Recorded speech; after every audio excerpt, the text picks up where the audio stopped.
మంత్రి కోమటిరెడ్డి వెంకటరెడ్డి మీడియాతో మాట్లాడుతున్నారు. లైవ్ చూద్దాం. కాంట్రాక్టర్లు మిషన్లు కూడా మొబిలైజ్ చేస్తుండ్రు, క్యాంపులు వేసుకుంటున్నారు.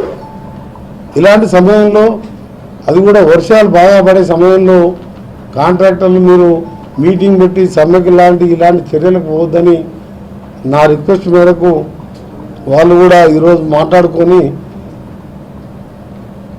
మీ రిక్వెస్ట్ని కన్సిడర్ చేస్తామన్నట్టు ఇంకా మాట ఇవ్వలేదు, కానీ సాయంత్రం వరకు చెప్తామని చెప్పాను. నాకు పూర్తి నమ్మకం ఉన్నది. మేము ఏ విధంగా కష్టపడుతున్నాం, పరిస్థితి ఎట్లుంది ఆర్థికంగా, ఒక ఇల్లు కట్టలే, ఒక రేషన్ కార్డు ఇవ్వలే, ఆ పరిస్థితికి వెళ్ళాలి. 5 లక్షల ఇల్లు, సన్నబియ్యం 50 కిలోల సన్నబియ్యం, కాంట్రాక్టర్లు, ఎంపీలు, సీఎంలు, మినిస్టర్లు, ఎమ్మెల్యేలు తినేది, పేదవారు తింటున్న బియ్యం ఇస్తున్నాం.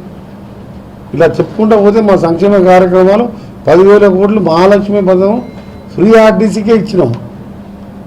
ఇన్ని చేసుకుంటూ కూడా 13 ఎస్ఎల్బిసి సొరంగం పనులు నడుస్తున్నాయి, బ్రాహ్మణ పనులు నడుస్తున్నాయి, డిండికి టెండర్లు పిలిచినాం. పాలమూరు కోసం మన 2 రోజులు సీఎం గారు, ఇరిగేషన్ మినిస్టర్ గారు తిరిగారు.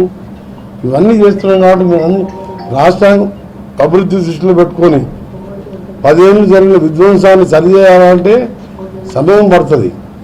కాబట్టి మీరందరూ కూడా నా స్పెషల్ రిక్వెస్ట్, మీరు ఆ చలో అసెంబ్లీ చలో హైదరాబాద్ అనే కార్యక్రమాన్ని డ్రాప్ చేసుకోవాలని. ఎందుకంటే రేపు నుండి కూడా వర్షాలు ఉన్నాయి.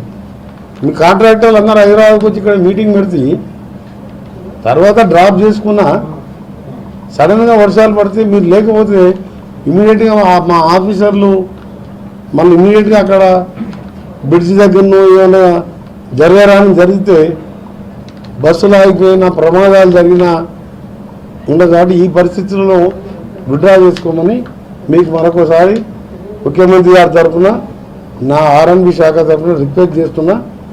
ఇప్పటి వరకు కూడా మీకు ఎంత వీలైతే అంత పేమెంట్ చేపిస్తున్నాం. ఇక ముందు మాత్రం స్పీడప్ చేస్తామని, దాన్ని ఏ విధంగా ఆన్గోయింగ్ వర్క్స్ కూడా లోన్ తీసుకున్నాం, హ్యాన్ ప్రాజెక్ట్ ఏ విధంగా ఆర్బీఐ గ్యారెంటీతో ఇస్తున్నామో ఈ ఆన్గోయింగ్ వర్క్స్ కానీ మా స్టేట్ రోడ్స్ కింద పిలిచిన స్టార్ట్ కానీ 3,000 కోట్ల వర్క్స్ ఉన్నాయి. దాని ఫండింగ్ కోసం కూడా లోన్ కోసం నేను ముఖ్యమంత్రి గారు ఒక ప్లాన్ చెప్పిండ్రు. దాని ప్రకారం కూడా ముందుకు పోతాం. కాబట్టి మీరందరూ కూడా చూస్తారు. 25,000 కోట్ల హ్యామ్ రోడ్స్, పంచాయతీరాజ్, ఆర్ఎండ్బిలో డబల్ రోడ్స్. అసలు నభూతో నా భవిష్యత్ అన్నట్టు ఏ రాష్ట్రంలో కూడా ఇన్ని వేల కోట్ల రూపాయలు ఒకటేసారి వస్తుంది.